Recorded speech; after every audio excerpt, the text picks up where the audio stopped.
प्रेमानंद जी, राजेंद्र दास जी महाराज, जी are स्वामी, इन सब लोगों में क्या कॉमन है? ये सब लोग वैष्णव संप्रदाय से आते हैं। वैष्णव संप्रदाय में विष्णु भगवान की पूजा होती है। वो इस संप्रदाय के मेन डीटी हैं, इष्ट देवता हैं। और वैष्णव संप्रदाय हिंदुइज्म का सबसे बड़ा संप्रदाय है।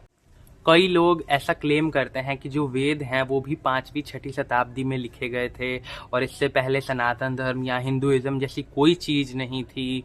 और बहुत सारी ऐसी बातें हैं कि हिंदू धर्म जो है बस 200 साल पहले आया है, क्योंकि अंग्रेज आ गए थे तो उन्होंने स्टडी किया और ऐसे फॉर्म किया, तब जाके ये लोग अपने आप को हिंदू मानने लगे। वैसे तो ये लोग हिंदू खुद को मानते भी नहीं थे और सब लोग अलग अलग रहते थे। तो ऐसी बात नहीं है, ये झूठी बातें हैं। इन बातों को तो चलो हम डिस्ट्रॉय करेंगे ही इस वीडियो में। मैं जब रिसर्च कर रहा था, पढ़ रहा था वैष्णव संप्रदाय के बारे में, तो मैंने क्या क्या सीखा वो मैं इस वीडियो में शेयर करूंगा। सबसे पहले हम बात करते हैं कि वैष्णव जो संप्रदाय है उसके जो मेन इष्ट देवता हैं यानी कि भगवान विष्णु, इनके बारे में सबसे पहले हमें कहाँ जानकारी मिलती है। तो सबसे पुराना जो एविडेंस है वो है खुद ऋग्वेद में। भगवान विष्णु को डेडिकेटेड बहुत सारे मंत्र हैं।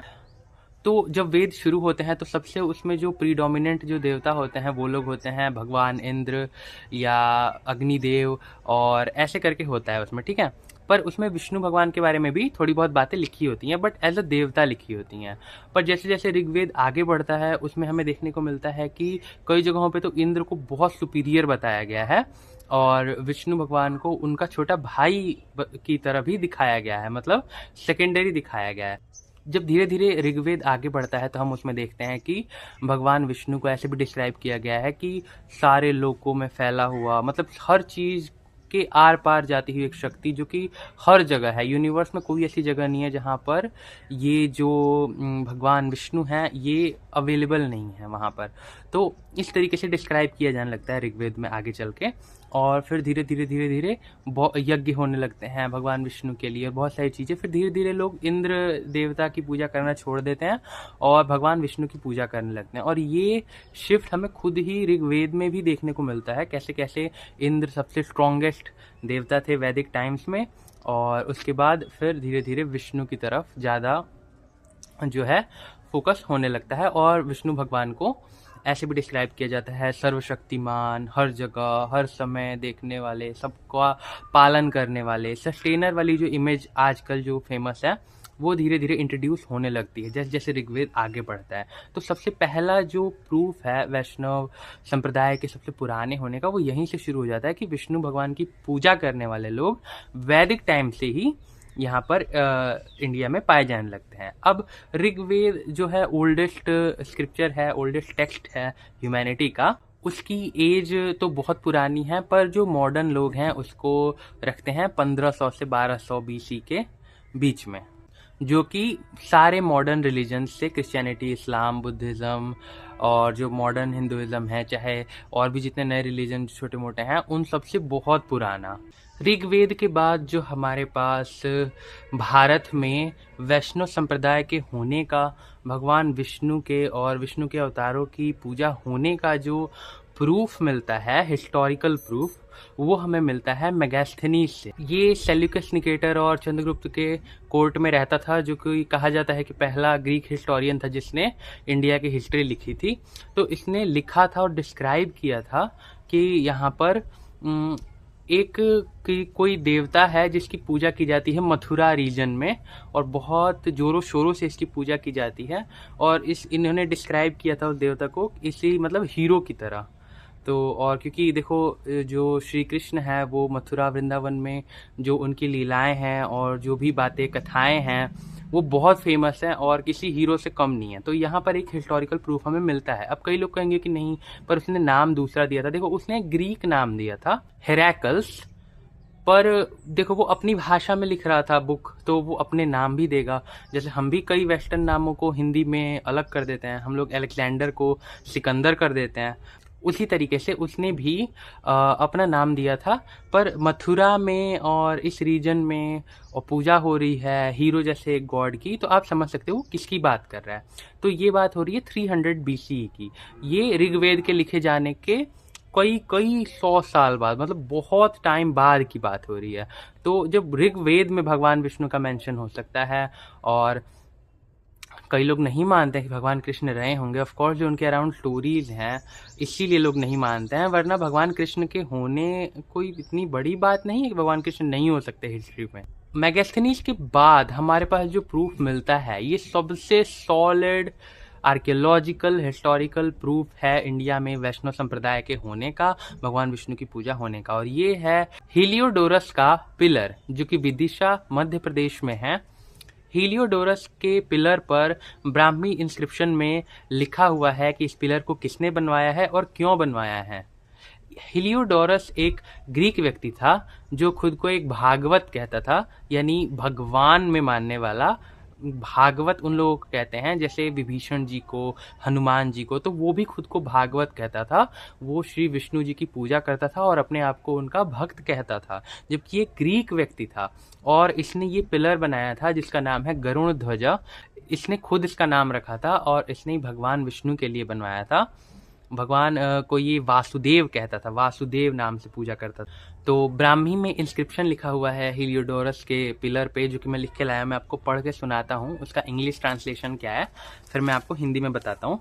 तो उस पिलर पे लिखा हुआ है,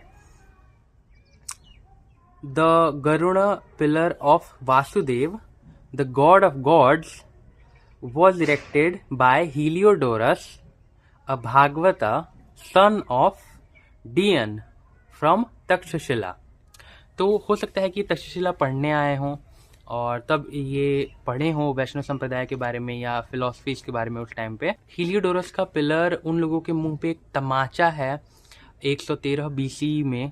जो लोग कहते हैं कि उस टाइम तो कुछ था ही नहीं, ना लोग मानते थे वैदिक देवताओं को, ना कोई सनातन धर्म था, ना कोई परंपराएं थीं, और सारी परंपराएं बाद में शुरू हुई हैं, पोंगा पंडितों ने बनाई हैं। पर ऐसा नहीं है, गुरु परंपराएं, आचार्यों की परंपराएं हमेशा से पीछे पीछे पीछे पीछे जाती रही हैं, मतलब वेदों तक। वेदों से भी पहले, वेद तो जब लिखे गए हैं तब जाके ना उनको वेद, 4 वेद बोला गया है, जब वेद व्यास जी ने उनको डिवाइड किया है। पर ये जो ज्ञान है और ये जो परंपरा है उससे भी पीछे जाती है। हीलियोडोरस के पिलर के बाद आते हैं ऋषि पाणिनि। अब ऋषि पाणिनि ने अष्टाध्यायी लिखा था। ये संस्कृत के ग्रामर इन्होंने लिखे थे, ग्रामर के रूल्स, और इसके ऊपर इन्होंने काम किया था अपने लाइफ में। तो इनकी बुक में इन्होंने एक वर्ड मेंशन किया था, वासुदेवका। वासुदेवका मतलब होता है वासुदेव की भक्ति करने वाला, वासुदेव का सेवक या वासुदेव का भक्त। तो वासुदेव कौन है? अब वासुदेव कौन है ये तो हम सब जानते हैं, हमारे सारे ग्रंथ भरे हुए हैं कि वासुदेव कौन है। तो ऋषि पाणिनि ने भी 5th BCE में, मॉडर्न इनको स्कॉलर्स 5th BCE में रखते हैं, 5th BCE भी फिर भी आज के सभी मेजर जो संप्रदाय हैं, रिलीजन्स हैं, आइडियोलॉजीज हैं, फिलॉसफीज हैं, इनसे पुराना है। उस टाइम पे भी वासुदेवक होते थे। उनसे पहले देखेंगे कि आपको हीलियोडोरस भागवत एक मिल ही गया है ना। तो ये मुझे बहुत इंटरेस्टिंग लगा पढ़ के कि वैष्णव संप्रदाय के ओरिजिन्स कितने पीछे तक जाते हैं।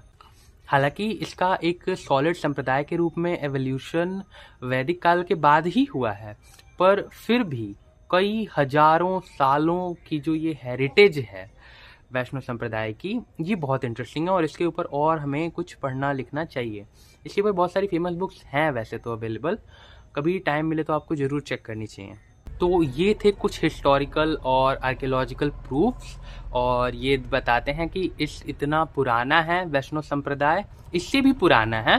पर मॉडर्न लोगों को जो ऐसा लगता है कि ये तो बस कुछ 100 साल पुराना संप्रदाय है, तो ऐसी बात नहीं है। वैष्णव संप्रदाय बहुत पुराना है। जब मैं इसके बारे में पढ़ा तब मुझे पता चला।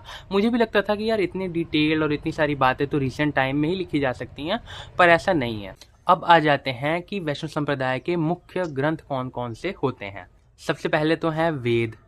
अब वेदों के अंदर भगवान के पूजा अर्चना, मंत्र, यज्ञ, ये सब दिए हुए हैं, और वेदों में भगवान विष्णु को संचालक, पालनकर्ता के रूप में और हर जगह उपस्थित ईश्वर, परमात्मा, भगवान के रूप में, है ना, डिस्क्राइब किया गया है। दूसरे जो ग्रंथ हैं जो कि बहुत ही इम्पोर्टेंट ग्रंथ होते हैं सनातन धर्म के, वो हैं उपनिषद। और उपनिषद में तो सीधे सीधे नारायण को ब्रह्म ही कह दिया गया है। पार ब्रह्म जो हर चीज़ से परे है और हर चीज़ का आदि कारण है, इस तरीके से उपनिषदों में भगवान विष्णु को डिस्क्राइब किया गया है। उसके बाद सबकी फेवरेट जो बुक है और सबसे प्यारा जो ग्रंथ है वो है भगवद गीता। और भगवद गीता तो देखिए भगवान श्री कृष्ण ने खुद ही बोली है और ये बहुत सेंट्रल टेक्स्ट है, ना कि सिर्फ वैष्णव संप्रदाय का बल्कि कई और संप्रदाय भी अपने आप को भगवद गीता से जोड़ते हैं। भगवद गीता में फिर भक्ति योग, कर्म योग, बहुत सारी चीज़ें स्टैंडर्डाइज्ड हो जाती हैं। और उसके बाद फिर संप्रदाय भी इसको कई संप्रदाय, हालांकि मुझे लगता है सभी वैष्णव संप्रदाय भगवद गीता के प्रति डिवोटेड हैं, ये उनका मेन टेक्स्ट होता है। उसके बाद है हमारे पास विष्णु पुराण और श्रीमद् भागवतम पुराण। अब विष्णु पुराण और श्रीमद् भागवतम पुराण में क्या क्या बातें लिखी हुई हैं, तो इन दोनों पुराणों में अवतारों के बारे में, भगवान की लीलाओं के बारे में, भगवान के भक्तों के बारे में, संतों के बारे में, उनकी कहानियाँ, उनके साथ क्या हुआ, भगवान के अवतार जब हुए तो उन्होंने क्या किया, और ये सब बातें बहुत डिटेल में पुराणों के अंदर लिखी हुई हैं। कई पूजा करने की विधियाँ लिखी हुई हैं, रिचुअल्स भी लिखे हुए हैं, मंत्र भी लिखे हुए हैं, प्रेयर्स भी लिखी हुई हैं। तो बहुत सारी चीज़ों का एक कलेक्शन होता है पुराण। ये सब बातों का ना एक स्पिरिचुअल मीनिंग होता है एक सीकर के लिए, तो पुराण इसके लिए होता है। पुराण जानकारी देता है कि भगवान ने कौन सी लीला की थी, कब की थी, क्यों की थी, ताकि हम उससे कुछ सीख सकें और अपनी आध्यात्मिक जर्नी में आगे बढ़ सकें। सबसे एंड में आते हैं आगम शास्त्र, जिनमें ज़्यादा कुछ नहीं है, बस टेम्पल वर्शिप कैसे हो, मंदिर कैसे बने, भगवान की मूर्ति कैसे बने, इन सब बातों पे ही डिटेल में लिखा गया रहता है। अब बात करते हैं कि कौन से मेजर जो आचार्य हुए हैं, कौन से गुरु हुए हैं वैष्णव संप्रदाय के, उनके बारे में अब डिटेल में बात करते हैं कि वो कौन कौन से आचार्य थे और वो किस किस फिलॉसफी में मानते थे या किस किस फिलॉसफी को बनाने वाले थे। तो सबसे जो इम्पोर्टेंट आचार्य हैं सनातन धर्म में, जो सबसे इम्पोर्टेंट कह लो कि ऋषि हैं, वो हैं ऋषि वेद व्यास, कृष्ण द्वैपायन। अब इनको ना लोग ट्रेडिशनली 5000 साल पहले गिनते हैं कि महाभारत के एंड होने के कुछ साल बाद ऋषि वेदव्यास उस टाइम वहाँ पे थे, महाभारत के दौरान भी थे और हर चीज़ इन्होंने रिकॉर्ड करी है। महाभारत की रचना की, भगवत पुराण की रचना की और पुराणों की रचना की। भगवत पुराण इनका शायद आखिरी पुराण था। तो सबसे इम्पोर्टेंट तो ऋषि वेदव्यास जी हैं और बहुत ही कई सारे संप्रदायों का और कई सारी फिलॉसफीज़ का स्टार्टिंग पॉइंट है। पर संप्रदाय ऐसा नहीं मानते। संप्रदाय तो अपने आप को कहते हैं कि हम भगवान से शुरू हुए हैं, भगवान ने संप्रदाय की स्थापना की है, हम भगवान से और भगवती देवी से हमारा ओरिजिन शुरू होता है। कई संप्रदाय कहते हैं कि हम शिव जी से शुरू होते हैं, मतलब वैष्णव संप्रदाय भी है एक जो शिव जी से शुरू होता है, रुद्र संप्रदाय। तो इसलिए तो यहाँ पर वेद व्यास जी जो हैं इनको 5000 साल पहले ट्रेडिशनली बोला जाता है, पर एक्सपर्ट जो आजकल मॉडर्न हिस्टोरियंस आप जानते ही हैं, ये लोग हर चीज़ को ले आते हैं बहुत पास, जबकि वो डेट्स अच्छी नहीं लगती हैं सुनने में, क्योंकि उतनी जल्दी इतनी बड़ी बड़ी फिलॉसफीज नहीं डेवलप होती हैं। अर्थ कोई 6000 साल पहले नहीं शुरू हुई थी, पर क्या करें, अभी हमारे पास इंडिया तो अपने डिक्लाइन पे है, हिंदुइज़्म तो अपने डिक्लाइन पे है, तो उसके पास तो विद्वान है नहीं, उतनी खोजबीन करने का पैसा मिलेगा नहीं इस कंट्री में रिसर्च का।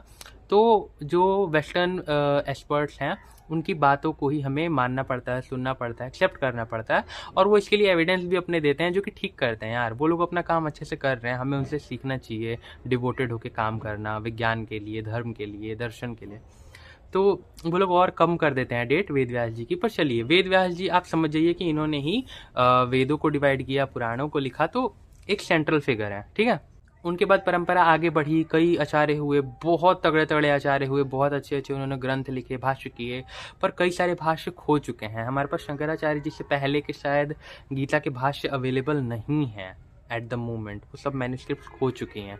तो आ जाते हैं अब आदि शंकराचार्य जी। अब आदि शंकराचार्य अद्वैत के आचार्य हैं, वैष्णव संप्रदाय के आचार्य नहीं हैं, पर उन्होंने श्री कृष्ण पे, भगवान विष्णु पे बहुत सारी चीज़ों की रचना की, मंत्रों की रचना की, है ना।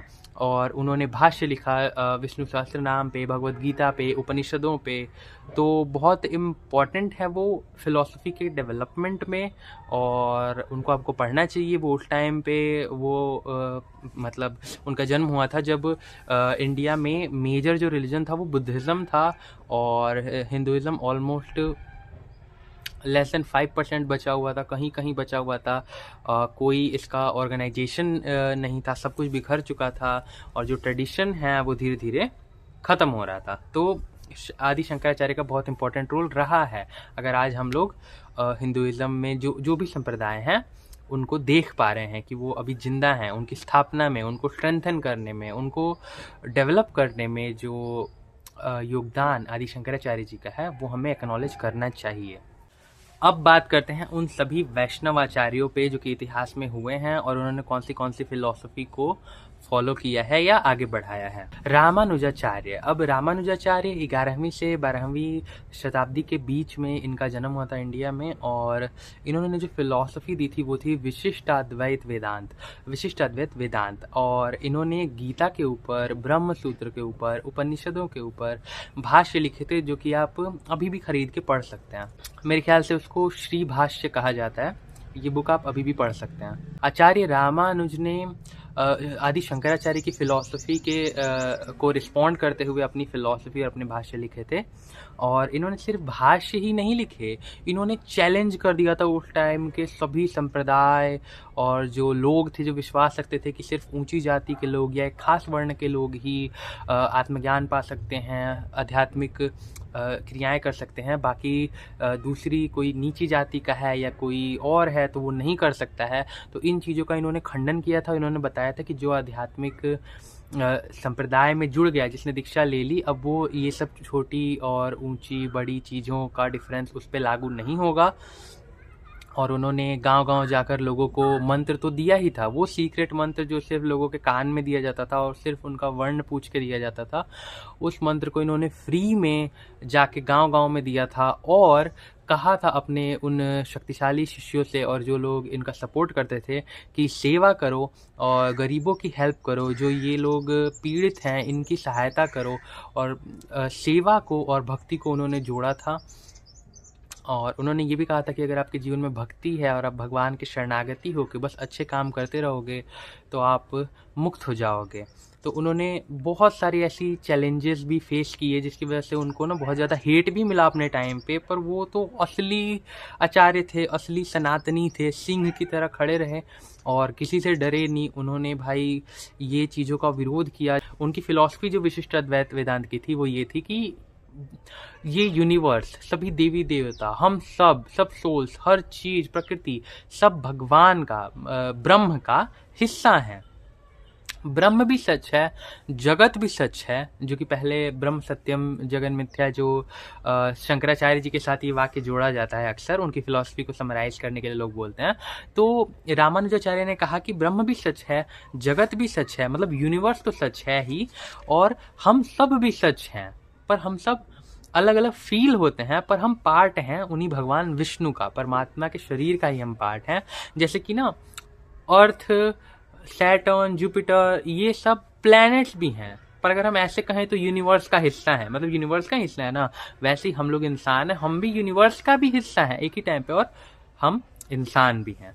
तो इन्होंने कहा था कि हम सब एक ही हैं और हम सब उस ब्रह्म का हिस्सा हैं। तो हमको ये डिफरेंसेस में नहीं पढ़ना चाहिए, छोटे बड़े ऊंचे नीचे के, और भक्ति करनी चाहिए, अपने आप को बेहतर बनाना चाहिए।